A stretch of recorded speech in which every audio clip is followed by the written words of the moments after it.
It started as a simple evening, just a casual get-together at a colleague's place.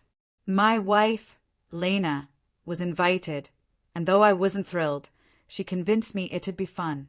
The house hummed with chatter, glasses clinking, and bursts of laughter. Lena shone, as she always did, drawing people in with her effortless charm.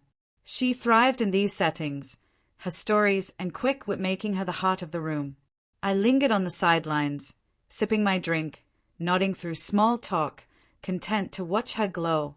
Her laughter rang out, bright and magnetic, and I admired her from my quiet corner, as I often did. Then the mood shifted with a single suggestion, a light-hearted game of what ifs. The questions were playful at first, dream vacations, celebrity crushes, silly hypotheticals. The room buzzed with giggles as answers flew. Then someone turned to Lena, tossing out a question meant to spark laughter. If you could swap your husband for anyone, who'd you pick? It was meant as a joke, but Lena didn't hesitate. With a playful grin, glass in hand, she pointed to one of her colleagues, tall, confident, the kind of guy who knew he turned heads, and said, "I'd trade him for this one any day." The room exploded in laughter. The man smirked, raising his glass like he'd won a prize. I sat there, frozen, the noise around me turning sharp and hollow. It wasn't a game anymore, not to me. In one sentence, Lena had turned our marriage into a punchline, stripping away my pride in front of everyone. Maybe she thought it was clever. Maybe she didn't think at all. But the sting was real, cutting deeper than any joke should. I felt eyes on me, some amused, expecting me to shrug it off, others curious, waiting for a reaction. Lena didn't notice, still basking in the laughter she'd sparked. I had two choices: swallow the hurt, fake a smile, and play along, or speak my truth. I set my glass down, stood, and in a calm, clear voice said, "Funny, Lena. If you can trade me so easily, maybe you never valued me at all." The room fell silent, the air heavy. Lena's smile froze, her glass still in hand. The laughter died, replaced by awkward glances and shifting seats. The man she'd pointed to looked away, his confidence fading. I kept my tone steady. "I came here for you, Lena.